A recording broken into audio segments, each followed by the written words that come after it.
सागरी किनारा ओला सुगंध वारा, क्या बात आहे यार, काय फ्रेम आहे, काय फ्रेम आहे। तर पावसाने संपूर्ण माहोलच बदलून टाकला, म्हणजे coastal ride plus monsoon ride पण झाली आपली। मान्सून राईड, पहिली मान्सून राईड, क्या बात आहे। तर इथे इतका सुंदर नजारा, इतका सुंदर नजारा आहे। 70-80 किलोमीटर पर्यंत पेट्रोल पंप नाही। एक मिनिट, आलो आलो। ती बघा बोट तिकडे लागले, सुटली का काय मंडळी। गाड्या सर्व्हिसिंग झाल्या असतील तर आता राईडला जायची तयारी होऊन जाऊ द्या, माहोल तर झालाय। तसेच नवनवीन मनोरंजनात्मक ट्रॅव्हल मोटो ब्लॉग्स पाहण्यासाठी नितीन पास्टे या मराठी YouTube चॅनलला सबस्क्राईब करा आणि बेल आयकॉन ऑल वर सेट करा आणि व्हिडिओ सर्वप्रथम पहा आणि व्हिडिओ आवडल्यास व्हिडिओला लाईक, शेअर आणि एक सुंदर अशी कमेंट करायला विसरू नका। तर मंडळी फायनली M2M फेरी खाली झालेली आहे आपली। रुस्तम फक्त इकडे आहे। आता आपलं सगळं रेडी झालेलं आहे आणि पाऊस पडला जबरदस्त, जसं तुम्ही व्हिडिओमध्ये बघितलं। तर आता आपण निघूया आणि आता अलिबाग रेवदंडा करत आपण आता पुढचा प्रवास करूया। होप सो मी काही विसरलो नसेन। गणपती बाप्पा मोरया, मंगलमूर्ती मोरया, तर राहिलं नाही। Okay let's go. आणि आपला माईक बंद आहे, मी सगळं कनेक्शन काढून ठेवलं आहे। जे काही आहे ते विदाऊट माईकने बोलतो आहे। हां हां स्लिप करे, करेक्ट, आरामात जायचं आहे कारण पाऊस पडला आहे ना तर घसरणार गाडी।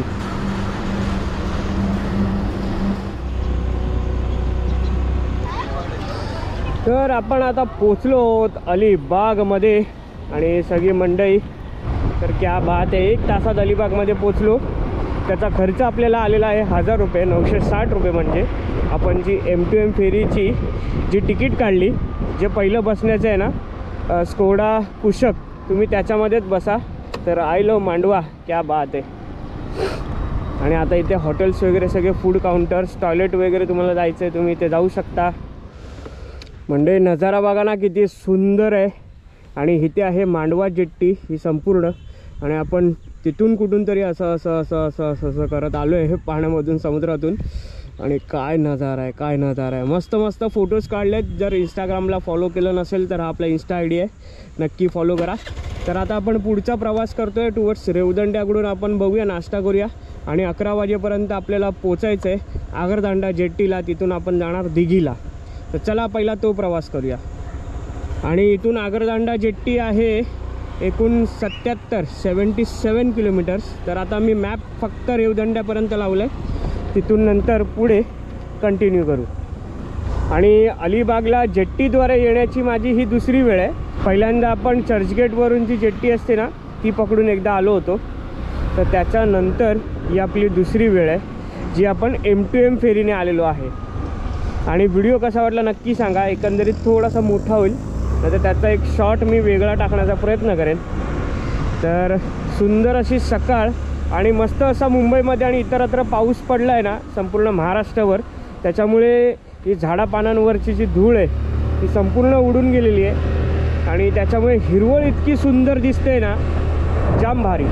आणि जी काही व्लॉगिंग आहे ती मी स्लो स्पीडमध्येच करणार आहे, कारण माझा आवाज विदाऊट माईक हा तुमच्यापर्यंत पोचला गेला पाहिजे। तर बघूया, मेहनत करू आपण।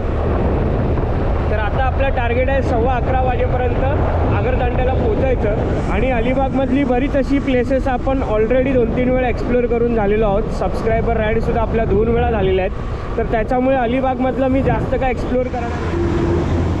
अरे बापरे, पाऊस आला रे, पाऊस। 10 मिनटं झाली, पाऊस जबरदस्त पडतोय। तर आता रेनकोट वगैरे जे आणले आणि प्लॅस्टिक वगैरे आणले ते आता बॅगेला रॅप करायचे आणि याच्यावर परत रेनकोट घालेन, त्याच्यामुळे किती सफोकेशन होईल ना। चला बघूया कशी काय राईड होणार आहे, टाईम नो लिमिट। आणि आता हे याच्यातलं रेनकोट वगैरे काढतोय आणि या बॅगा वगैरे सगळ्या आता आपल्याला पॅक करायच्यात। आणि मी एका शेड खाली थांबलोय, गॅरेजचं शेड आहे। Few moments later. तर म्हणजे अर्धा तास झाला असा पेहराव झाला आहे। खाली मी रेनकोटची पॅन्ट घातली आहे आणि ते वर पॉन्चो घातला आहे आणि त्याच्यानंतर एक पॉन्चोनी आपले लगेज बांधून ठेवले। तर आता 9:10 झालेत। आपल्याला 11:15 किंवा 12 वाजेपर्यंत पोचायचं आहे आगरदांड्याला। तर चला पुढचा प्रवास करूया. पाऊस थोडा कमी झाला आहे, पण आता हिरवळ आणि गारगार वाटणार आहे, ऊन काय लागणार नाही. चला तेवढं तरी बरं. तर पावसाने संपूर्ण माहोलच बदलून टाकला. म्हणजे coastal ride plus monsoon ride पण झाली आपली. झाली म्हणजे होते. क्या बात आहे. पाणी पण साचलं बाबा रे बाबा. आणि आपल्या गोप्रोला काहीच प्रोटेक्शन नाही आहे. मला ओरडून ओरडून बोलावं लागते. अशी आपली कोकण कोस्टल राईडची सुरुवात अगदी मेमोरेबल होते. आणि त्यात या पावसाचं आगमन क्या बात आहे. असं वाटते गोप्रो आता आपल्याला ठेवायला लागणाऱ्या बॅगेमध्ये. मान्सून राईड, पहिली मान्सून राईड, क्या बात आहे. मुंबई टू कोकण मान्सून बोला की कोकण कोस्टल, जे म्हणाल ते बघून घ्या. चला आता आपण निघूया सरळ सरळ सरळ सरळ. असं वाटतं इथेच रूम घेऊ आणि एन्जॉय करू.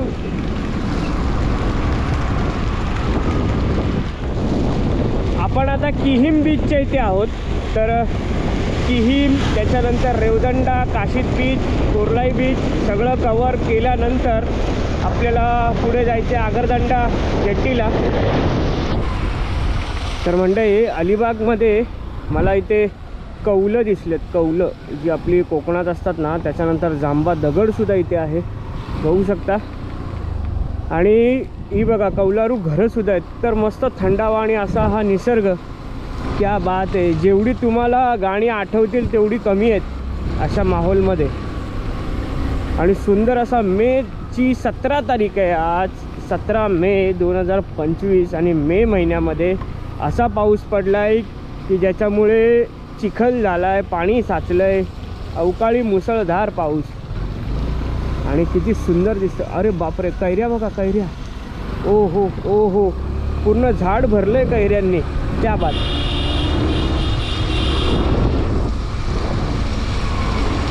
तर आज आवाजामध्ये थोडंसं कॉम्प्रोमाइज होईल, थोडंसं समजून घ्या. तर आता आपण टुवर्ड्स आगरदांडा जेट्टी चाललो आहे. आता 10:15 वाजत आलेत. 11:15ची जेट्टी आहे आणि अजून 40 किलोमीटर बाकी आहे. बाबा कब होगा. रस्त्याला चिखल आहे, त्याच्यामुळे मी जास्त ओव्हर स्पीडिंग पण नाही करत आहे, नॉर्मल चालवतो आहे. आणि आतमधल्या गावागावातल्या रस्त्यांना आहे ना, हा सिंगल रोड आहे, त्याच्यामुळे इतकी ट्रॅफिक आहे ना. आज शनिवार आहे. तर कोकण कोस्टल रूटमध्ये तुम्हाला संयम बाळगणं गरजेचं आहे. अरे बापरे, एवढा कचरा. आणि हा बघा तो सुंदर असा नजारा की हो, काय म्हणायचं राव या नजाऱ्याला. क्या बात आहे. सुंदर ते अलिबाग. ओ हो, क्या बात. तिकडे आहे कोरलाई फोर्ट आणि इथे बिर्ला गणेश मंदिर आहे. तर आपण हे सगळं काही आता व्हिजिट नाही करत आहे इन डिटेल, पण ऑलरेडी आपण 2-3 वेळा येऊन गेलो आहे. तर आता इथून घेऊया पुढचा प्रवास. तर आता इथून पुढचा प्रवास करूया आणि आगरदांडा जेट्टीला जाऊया. आता आपण नांदगावमध्ये आहोत. नांदगाव. तर काशीद बीचच्या पुढे हे मी पहिल्यांदा या रस्त्याने राईड करतो आहे. याच्या आधी कधी आपण काशीद बीचच्या पुढे आलो नव्हतो. शेवट काशीद बीच.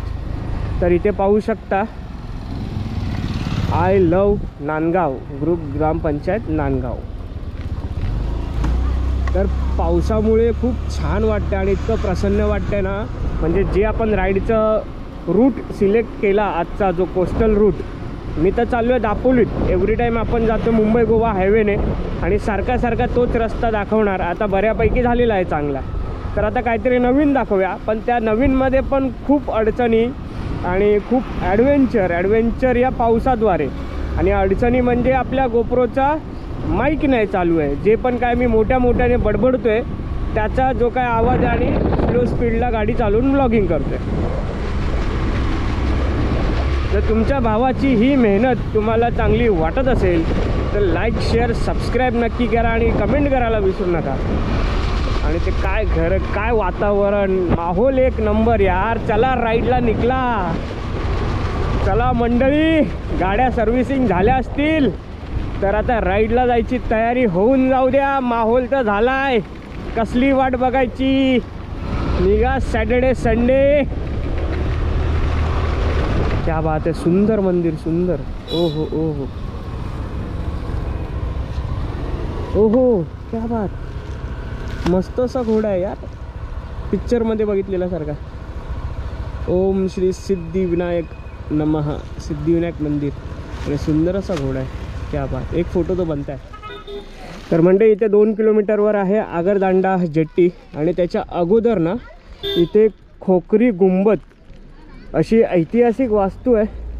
याचा इतिहासात काय संबंध आहे मला इतकं काय माहिती नाही. जर कोणाला माहिती असेल ही खोकरी गुंबद तर नक्की कमेंट करा. एक राऊंड मारून तुम्हाला दाखवतो. तर ही बघा, ही अशी काहीशी वास्तू आहे आणि एकदम सुंदर बांधली आहे. पण ही कशासाठी आणि का बांधली गेलेली आहे याच्या मागचं रहस्य कोणाला माहिती असेल तर नक्की सांगा, याच्या मागचा इतिहास. तर चला आता आपण पोहोचतोय आपल्या सेकंड डेस्टिनेशनला, आगरदांडा जेट्टी, आणि तिथून आपण जाणार दिघी बंदर. तर आता 11:40 झाल्यात. आपण वेळेत आलो आहे. मी नाश्ता नाही केला, त्याचे हे चांगले परिणाम. जर तुम्हाला कोणत्या ठिकाणी जर वेळेत पोचायचं असेल तर तहान भूक विसरली पाहिजे, विसरली पाहिजे. मंडळी किती जवळ समुद्र आहे बघा, किती जवळ. हे मुरुड जंजिरा याच्या अंतर्गत येतं. तटरक्षक दल मुरुड जंजिरा. तर आपण तिकीट काढूया आणि बोटसुद्धा लागलेली आहे 12 वाजता निघणारी. किती वाजता सुटेल आता? 12ला. हा कॅमेरा जेव्हा आपण म्हणजे मी लॉंग राईड करतो ना, तर ते रस्ते कुठे काय चांगलं आहे ते धार्मिक स्थळं मंदिरं त्याच्याद्वारे असं. हां, इथे दापोली कोकण. त्याच्यावर मी राम मंदिर, अयोध्या, प्रयागराज याच्यावर राईड केले. हां, नितीन पाष्टे करून चॅनल आहे माझं, त्याच्यावर यूट्यूबला बघायला मिळतं. नितीन पाष्टे. इथे तुम्ही बोललात ते पण ऐकायला येणार. काका, एक गाडी, एक बाईक आणि सिंगल पर्सन.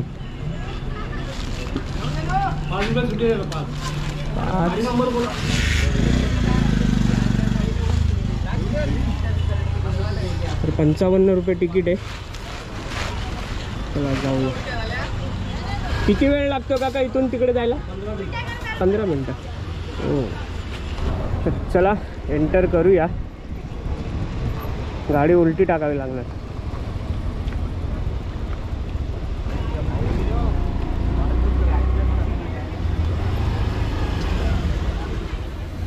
तर म्हणजे एकदम वेळेत पोचलो आहे आगरदांडा जेट्टीला आणि समोरच बोट लागली होती. फटाफट तिकीट काढली. 55 रुपये तिकीट आहे आणि 15 मिनटाचा प्रवास आहे आगरदांडा ते दिघीपर्यंत. आणि इथे सगळ्या गाड्या बघा रिव्हर्समध्ये पार्क होतात. त्याच्यामुळे कसं त्या साईडला गेट नाही ना, त्याच्यामुळे रिव्हर्स पार्क करून परत सरळ निघतील. तर हा असा आहे ऐश्वर्या. तर टायमिंग जे काय आहे तुम्हाला गुगलवर सुद्धा मिळेल आणि मी जो चार्ट देतो तो सुद्धा बघा. तर 15 मिनटात पोचू आपण दिघी बंदरला. त्याच्यानंतर पुन्हा 44 किलोमीटर चालून आपण जाणार बागमांडला बंदरला.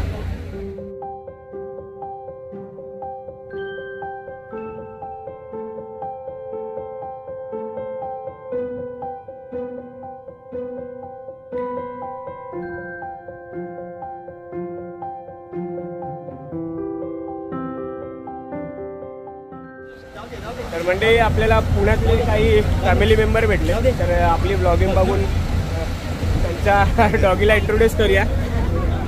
काय नाव याचं? टायगर.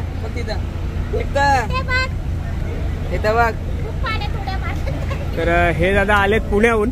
काय नाव तुमचं? योगेश मनोहर कदम. आणि आता कुठे दिव्यागारला चालले का? किती दिवसाचा मुक्काम आहे? इथे चॅनल सबस्क्राईब पण केलं आपलं. तर धन्यवाद, तुम्हाला भेटून चांगलं वाटलं. तर असे छान छान मंडळी आपल्याला भेटतात तर आता 15 मिनिटाच्या प्रवासानंतर आपण चाललोय दिवे आगारला, सॉरी दिघी बंदर नंतर दिवे आगार. तर म्हणजे या आगरदांडा जेट्टीमध्ये मी रूट मॅप बघत होतो, तर आपल्याला इथे मुस्तफाबाई भेटले. त्यांनी बाग मांडलापर्यंत कसं जायचं हरिहरेश्वर त्याची माहिती सांगितली, रूट मला सांगितला. तर हे आहेत ते मुस्तफाबाई. आणि आपका नाम? मारूफ. तो बहुत अच्छा लगा आपको मिलके. तर यांनी आपल्याला रूट गाईड केला तिथपर्यंत. तर बाग बांधल्यापर्यंत आता मला रूट कळलं आहे की कोस्टल रूट कसा मारायचा, त्यानंतर कुठे डायव्हर्जन घ्यायचे. कारण आपण पहिल्यांदा चाललो आहे. परत ते गुगल बाबावर अवलंबून राहणार, मोबाईलची बॅटरीसुद्धा लो झाली आहे, तर त्यानुसार आपण जाऊया. तर अगदी 10 मिनटात आलं आहे दिघी बंदर. तर 15 मिनटात आपण पोचलो आहे दिघी पोर्टला.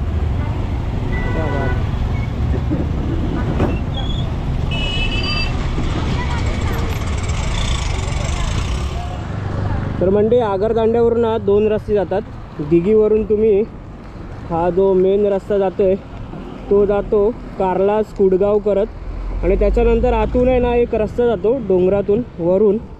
तर तिथे नानिवली करून जागा आहे, नानिवली, त्याच्यानंतर सार्वे करत. तर तो टोटल आहे ना कोस्टल रूट आहे. तर आपल्याला त्या रूटने जायचं आहे त्याच्यात. तर आगरदांडा फोर्टवरून आलात तर तुम्हाला 2 रस्ते लागतील, एक राईटला एक लेफ्टला. आपल्याला लेफ्टला नाही जायचं, आपल्याला राईटला जाऊन सरळ जायचं आहे. तेव्हा आपण तो कोस्टल रूट फॉलो करू. आपल्याला समुद्राला फॉलो करायचा आहे इन शॉर्ट. परत जोरदार पाऊस आला आहे. त्याला गोप्रोची मला भीती वाटते. आधीच संपत आलं आहे त्याचं आयुष्य. मी जसा तुम्हाला सावे मार्गे रूट सांगितला आहे आदगाव करत, तर त्या रूटने जर आलात तर तुम्हाला असा संपूर्ण निसर्ग पाहायला मिळेल. क्या बात आहे. आणि संपूर्ण किनारपट्टीच्या बाजूनेच आपण चाललो. 2 रस्ते आहेत, पण हा तुम्हाला निवडावा लागेल. म्हणजे आपल्याला वाटतं की इथे समुद्र आहे, इथे बोटी आहेत, इथे ह्या कोळीवाड्या लोकांची घरं आहेत. तर इथे कोळी लोकांची घरं आहेत, तर किती यांचं जीवन सुखी असेल, समृद्धी असेल. मासे विकतात, पैसा कमवतात, सोन्याच्या चैनी घालतात. परंतु जेव्हा ते बोट घेऊन समुद्रात जातात ना, तर जीवाची बाजी लावतात. जीवाचा विचार नाही करत, फक्त फॅमिलीचा विचार असतो. घरी बायका, पोरं, त्यांचं शिक्षण, प्रत्येकाचं व्यवसाय हा त्याच्यासाठी एक महत्त्वाचा पार्ट असतो त्याच्या लाईफचा.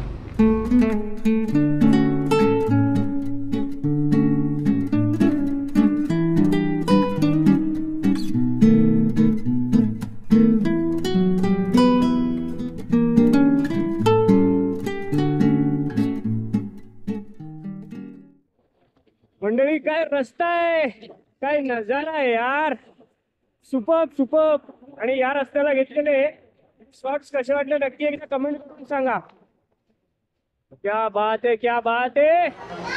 तर मंडळी आता मी वेळासमध्ये, आणि हे वेळास दिवे आगारमधलं वेळास आहे. आणि सकाळी निघाल्यापासून आपण काही म्हणजे काहीच नव्हतं खाल्लं ना. चहा, फक्त घरी चहा प्यायलो तेवढाच. त्याच्यानंतर in route, in between ride काहीच नाही, फक्त थोडंसं पाणी प्यायलो असेल. कारण टाईम टू टाईम जेट्टीनुसार मला राईड करायची होती. त्याच्यानंतर वेगवेगळ्या प्रकारचे शॉट घ्यायचे होते, आणि सोलो राईड आहे त्याच्यामुळे टेन्शन नाही. तर आता 2:30 वाजलेत आणि मी थांबलो आहे जेवायला. आणि जेवणामध्ये मी फक्त ऑर्डर केलेला आहे भुर्जी आणि चपाती. राईस अवॉइड करतो आहे कारण अजून पुढचा प्रवास बराच आहे. संध्याकाळी 7 ते 8 वाजतील दापोलीमध्ये पोचायला. तर 3:30 वाजलेत आणि श्री काळभैरव खानावळ, मस्त अशी खानावळ होती. तर हे काळभैरव खानावळ, सुंदर असं जेवण होतं. तर आता पुढचा प्रवास करूया. आणि मेन म्हणजे आपले मोबाईल वगैरे चार्ज झाले. टोटल 40 ते 50 मिनटं झाली, म्हणजे 1 तास झाला जवळजवळ आपल्याला इकडे. आणि आता ढग नाही आहेत, त्याच्यामुळे फटाफट स्टेच करूया. आणि राईड तर सुंदर झालीच आहे, जसं की तुम्ही व्हिडिओमध्ये पाहिलं. तर आणखी सुंदर करूया. दिवे आगार आलो मंडळी, दिवे आगार, तालुका रायगड. तर वरात वाजते, वरात. चला वरातीला.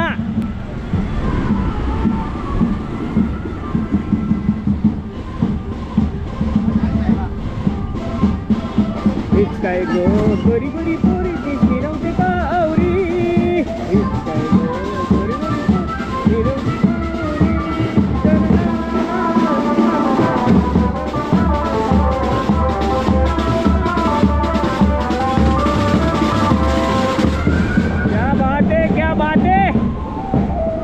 थोडंसं रिफ्रेश झालो मी, कारण सगळीच गाणी माझ्या आवडीची होती. कारण मी पण आधी आहे ना कॅशिओ कीबोर्ड वाजवायचो, त्याच्यामुळे ती सगळी उजळणी माझ्या डोळ्यासमोर आली. क्या बात. मी पण असा छोटा कॅशिओ घेऊन आहे ना भरपूर वराती हळद गाजवलेल्या आहेत, पण आता कसं रिदम वाजवतो त्याच्यामुळे ड्रमसेट वगैरे वाजवतो. कीबोर्डवरची असं बोटांचं ते वळण असतं ना ते आता कमी झालं, पण तरी वाजवतो आपण.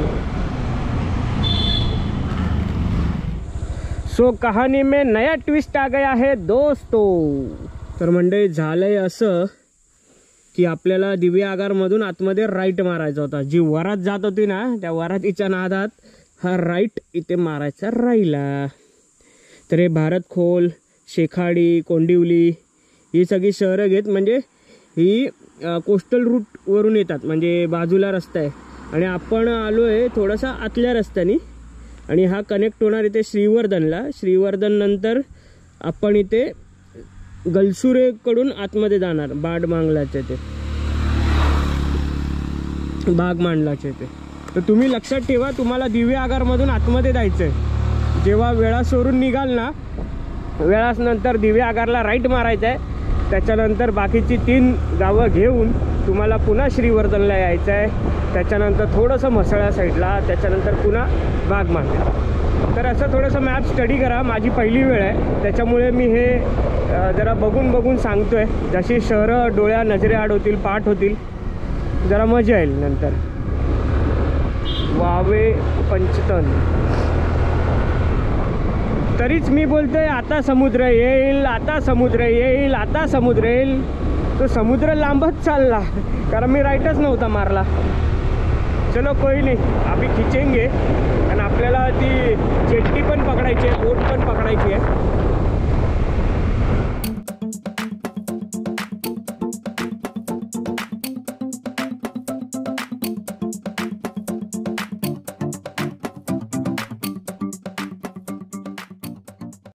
तर मंडळी आता आपण पोचतोय बागमांडला जेट्टीच्या इथे. तर तिथून पुन्हा एक अंदाजे 15 मिनिटाचा प्रवास असेल. SV जेट्टी फेरी. तर आय थिंक बोट लागले का सुटते काय माहीत. बोट लागले 4:30ची, ही भेटली पाहिजे आपल्याला. एक मिनट आलो आलो. ती बघा बोट तिकडे लागले. सुटली का काय? ही सुटली तर अर्धा तास मग बोट नाही आपल्याला. मंडणगडला जाईल ना.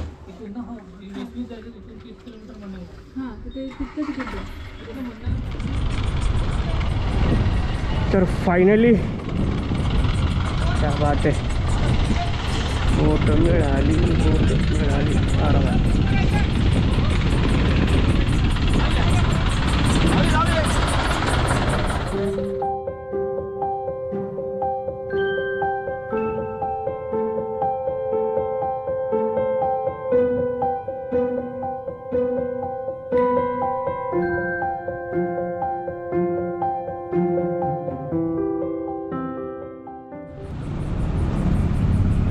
पटकन आलो, पटकन.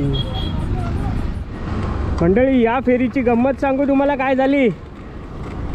गंमत म्हणजे जेव्हा मी तिकीट काढायला गेलो होतो ना, बोट सुटणार होती, तेव्हा एक बाई काहीतरी तिचं कन्फ्युजन दूर करत होती आणि बोटचं ते फालकं वर घेणार होते.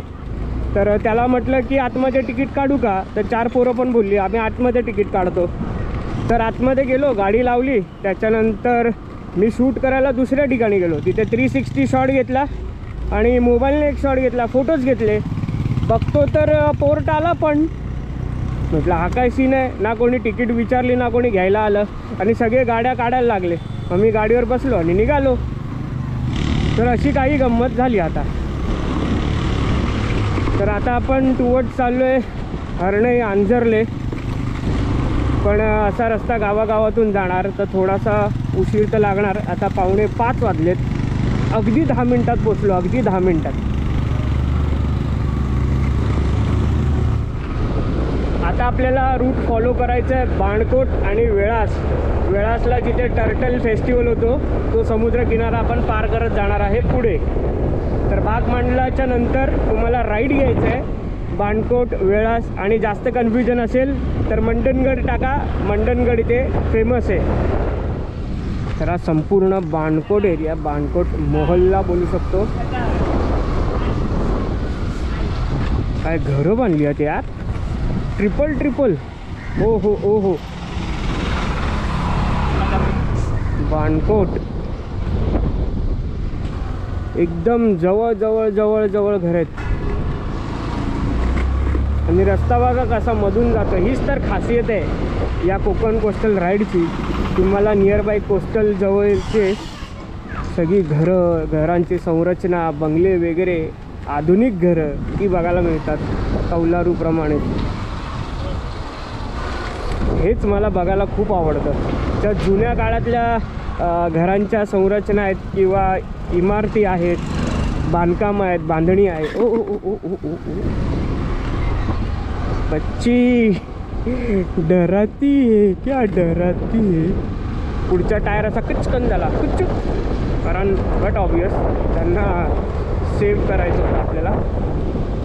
ओ बच्ची क्या नजारा है.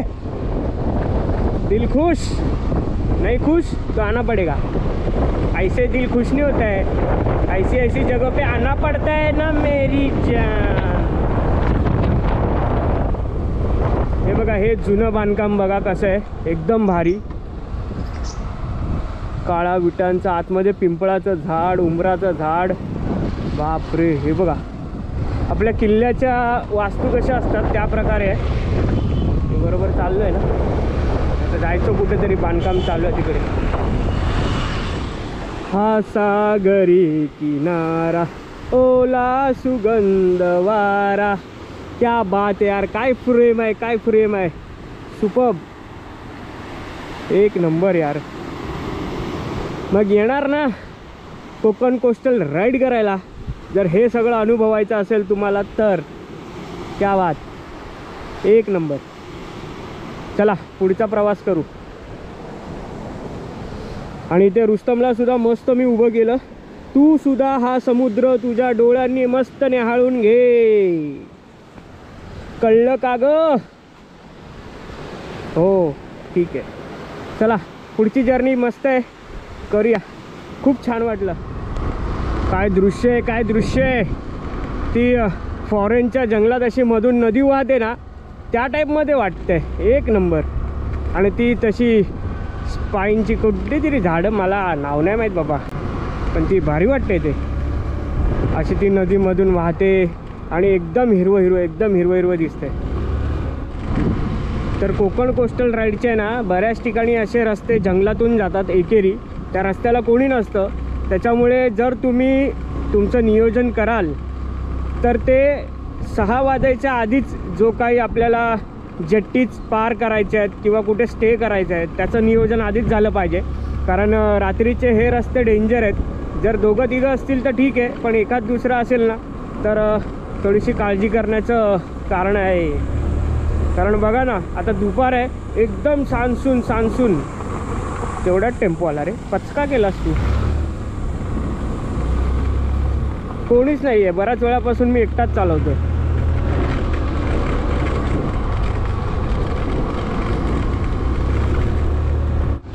बाबा कोस्टल रूट कुठल्या गावागावातून घेऊन येतोय, एक नंबर. आणि जसं आपण बागमांडल्याला उतरलो ना, तर कोस्टल रूट जे आंजर्ल्याला जायचं आहे ना, त्याच्यासाठी पूर्ण फिरून यायला लागतं आपल्याला एकदम. कारण त्याच्यामध्ये आहे ना, त्या समुद्राच्या मध्ये नदीचा भागच नाही, म्हणजे नदीचा नाही, त्याच्यामध्ये बोटीचा भागच नाही. त्याच्यामुळे तुम्हाला मंडणगडच्या अगोदर राईट मारून केळशीमध्ये घुसावं लागतं. आता एका दादाला विचारलं, आणि इथे दुसरी पंचायतमध्ये पेट्रोल पंप नाही. आता माझी रेंज 40 किलोमीटरची उरली आहे. तर तो म्हणाला 40-50 किलोमीटर काय, तुला दापोलीपर्यंत म्हणजे 70-80 किलोमीटरपर्यंत पेट्रोल पंप नाही. Oh my.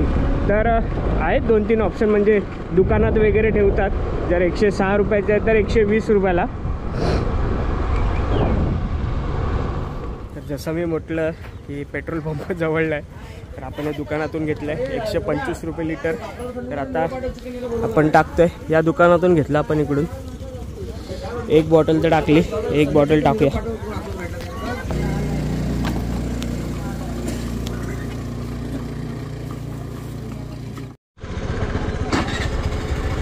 तर 2 बॉटल पेट्रोल टाकलं आपण, 2 बॉटल. जर तुम्ही या रस्त्याने येणार असाल ना तर मी तुम्हाला दुकान दाखवतो. तर इथे हे गणपत जनरल स्टोअर असं दुकान आहे. तर इथे तुम्ही पेट्रोल टाकू शकता. तर 125 रुपये लिटर, 250 रुपयेचे 2 बॉटल. ठीक आहे, चलत आहे, कारण त्यांना पण ट्रान्सपोर्टेशन तेवढं लागतंच ना. कारण अजून 40 ते 50 किलोमीटर लांबपर्यंत पेट्रोल पंप नाही आहे. तर म्हटलं दिसलं तर टाकून घेऊया. आणि जेव्हा तुम्ही कोकण कोस्टल राईड कराल तेव्हा हा जो पॅच आहे ना, याच्यामध्ये तुम्हाला कंटाळा येऊ शकतो. कारण तुम्ही 2-3 वेळा बोटीमधून आलेले असणार, त्याच्यानंतर छोटे छोटे पॅच राईड करून म्हणजे तो कसा अंगात सुस्तीनेच येतो. एकच स्ट्रेचमध्ये जेव्हा आपण जातो ना 200, 250, 300, 500 किलोमीटर, तेव्हा काय वाटत नाही. हे असे तुटक जेव्हा जातो. पण निसर्ग असा असेल तर कंटाळा येत नाही. ऊन असेल ना, तुम्ही पागल व्हाल, पागल. आणि हा जो स्ट्रेच मी बाग मांडलापासून केला आहे ना, तो आता मी चाललो आहे केळशीवरून आंजर्ले, त्याच्यानंतर हर्णे. आणि याच्यामध्ये बोट प्रवास नाही आहे. जर बोट प्रवास असताना आता मी घरीसुद्धा पोचलो असतो. कारण 1.25 तास झाला बाग मांडल्यापासून आपण निघालो आहे बोटीमधून. अजून कंटिन्यू राईडच चालू आहे. आंजर्ल्याला जात असताना हा आडे केळशी ब्रिज आहे. इथून केळशीपासून आपण आड्याला जातो आणि तिथून आड्यापासून केळशीला येतो. तर इथे इतका सुंदर नजारा आहे. असं वाटतं कोणत्या तरी नामवंत चित्रकाराने मस्त सुंदर असं चित्र काढलं आहे. तर हा नजारा तुम्हाला कसा वाटला नक्की एकदा कमेंट करून सांगा. सुपर्ब. मी 5 ते 7 मिनटं नुसता बघत उभा होतो. एक नंबर. आणि त्या होड्यांच्या वर ते कलरफुल पताके, झेंडे कसे डोलावत आहेत वाऱ्याने. सुपर. आणि वर आकाशसुद्धा एकदम हिरवं. आणि या साईडला संपूर्ण अंदाजे खाली चिखल असेल, म्हणजे ते दलदल सारखं. तर ती सगळी झाडं आहेत. चला पुढची राईड कंटिन्यू करू आपण. तर आता आपण टुवर्ड्स प्रस्थान करतोय आंजर्ले, त्याच्यानंतर हर्णे, आणि तिथून आपल्याला आतमध्ये मारायचं आहे. तर मी आता आहे आंजर्लेमध्ये, आंजर्ले हर्णेच्या आधी. आणि ही संपूर्ण आंजर्लेमध्ये सुंदर घर आहेत. असं वाटतंय की मी अलिबागमध्ये पुन्हा आलो आहे. सेम तसंच दृश्य दिसतं इथे आल्यावर. माधवराव खंबेटे प्रशाला, आंजर्ले. काय नाव? निखिल मोहिते. सकाळी स्टोरी बघितली मी कोकण कोस्टलची. अच्छा. आता इथे संगमेश्वर डायरेक्ट नाही, आता कळंबटमध्ये. कळंबटला जातं. हां, माझं मग आजोच गाव आहे ते. कुठलं? कोंगळे म्हणून. कोंगळे. अडखळच्या समोरचं गाव. हां. इथे काय फिरायला आलं? हा, इथे खाली गेलो, सेल्फी पॉईंट वगैरे करून आलो. हां. Light house. इथूनच तो ब्रिजला रस्ता जातो ना आतमध्ये पुढे. चालेल, छान वाटलं. तर मस्त असं आपले सबस्क्रायबर भाऊ भेटले, छान वाटलं. त्यांनी आपली स्टोरी सकाळी बघितली होती. तर आता आपण फायनली पोचतोय. मी आता काय एंडचं जास्त काय घेतलं नाही, कारण आलाय आता कंटाळा. तर मंडळी, फायनली सकाळी 5:30 सव्वा-5 वाजता सुरू केलेली ride Mumbai to Dapoli via coastal route, Konkan coastal route. तर आता मी त्या व्हिडिओची सांगता करतो आहे. तर मी आता पोचलो आहे दापोलीमधील आंजर्ले येथे. तर माझ्या या साईडला आहे आंजर्ले, बघू शकता इथे आंजर्ले, आणि इथे आहे हर्णे. तर हा ब्रिज जसा तुम्ही चढाल ना, इथून वरून असा जातो, तिकडे हर्णेला पोचाल. आणि माझी सासरवाडी जी आहे ना, ती इथून जाऊन त्या डोंगराच्या पाठी आहे. तर अजून 10 ते 12 किलोमीटर मला राईड करायची आहे. तर इथला नजारा इतका सुंदर आहे ना, तर म्हटलं आत्ताचा व्हिडिओ इथेच आपण एंड करूया.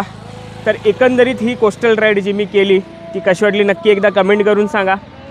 तर दिवे आगारनंतरचा थोडासा माझा पॅच जो कोस्टल रूटने जातो समुद्राच्या बाजूने, तो फक्त जिथे राईड घ्यायचा होता तो फक्त नाही घेतला. त्यामुळे आपण जंगलातल्या रस्त्याने रस्ता डिस्टन्स कवर केलं आणि फायनली जे बोटीचे टायमिंग होते ना त्या टायमिंगनुसारच मी रस्ता कवर केला. त्यामुळे मी वेळेत पोचलो. अजून 2 तास लवकर पोचलो असतो म्हणजे आपण दापोलीमध्ये 4 वाजेपर्यंत पोचू शकलो असतो.